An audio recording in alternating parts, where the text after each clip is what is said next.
बरेच दिवस माझ्या डोक्यात एक आयडिया घोळते. माझ्याही डोक्यात एक आयडिया घोळते. माझी आयडिया पैसे मिळवण्याची आहे. किमान 50,000 रुपये. माझी आयडिया तशीच आहे. किमान 2 लाख तरी. कसे मिळवणार? तू कसे मिळवणार? एखाद्या श्रीमंत बापाची औलाद पळवायची आणि त्याला धमकी द्यायची. 50,000 दे. नाही 2 लाख दे तरच तुझी औलाद तुला परत मिळेल. पोलिसांकडे गेलास तर परिणाम फार भयंकर होतील. अरे कमाल आहे. म्हणजे आपल्या दोघांच्या डोक्यात एकाच वेळेला एकच आयडिया आली म्हणजे कमाल आहे. पण पळवा पळवीचा काय अनुभव? मला आहे. काय काय काय इकडे इकडे चल. आमच्या गावात एक मुलाणी होता. हा. त्याच्याकडे बऱ्याचशा कोंबड्या होत्या. त्यातल्या 3 मी पळवल्या. आणि दुसऱ्याला विकल्या? नाही मग त्यालाच विकल्या नव्या म्हणून.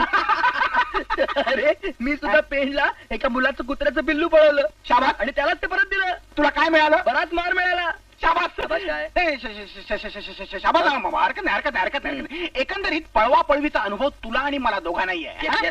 आता आपण एक काम करायचं. काय काय? उद्यापासून आपण श्रीमंताची औलाद शोधायला सुरुवात करायची. तुला पत्ता लागला तर तू मला फोन करायचा. मला जर पत्ता लागला तर मी तुला फोन करायचा. चालेल. पण सावधपणानं. फोन टॅप होतो. हो. तेव्हा आपण कोडवर्ड ठरूया. कोडवर्ड? हा. लॉटरी लागली हा कोडवर्ड. डन. P&B कंपनीला फोन लावा. पी.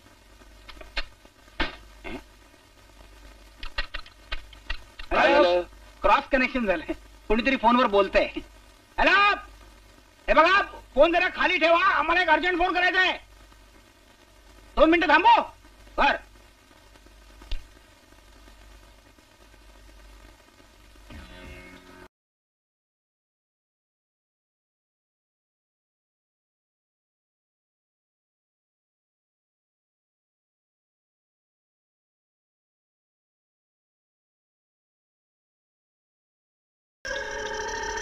वडके फोन लागला की नाही? अरे नशीब जोरावर असलं की सगळ्या गोष्टी पटापट घडतात.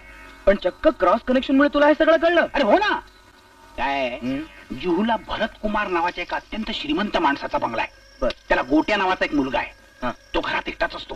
आई वडील तिरुपतीला असतात. आणि त्याचं दूध आणि जेवण बघण्यासाठी घरात एक स्वयंपाकीण कम मोलकरीण ठेवलेली आहे. पण तुला हे सगळं फोनवर ना? हे जो दुसऱ्याला सांगत होता ना फोनवरून, तो त्या भरत कुमारच्या फॅक्टरीमध्ये काम करतो. भरत कुमारने त्याला रोज संध्याकाळी बंगल्यावर जाऊन सगळं ठीकठाक आहे की नाही ते बघायला सांगितलेलं आहे. अरे पण तो एकटा असेल मुलगा तर ठीक आहे. त्या स्वयंपाकीण्याचं काय करायचं? आपण गुंडाळून ठेव रे. नशीब आपल्याला साथ देणार. बर. मग उद्या संध्याकाळी जुहू गोड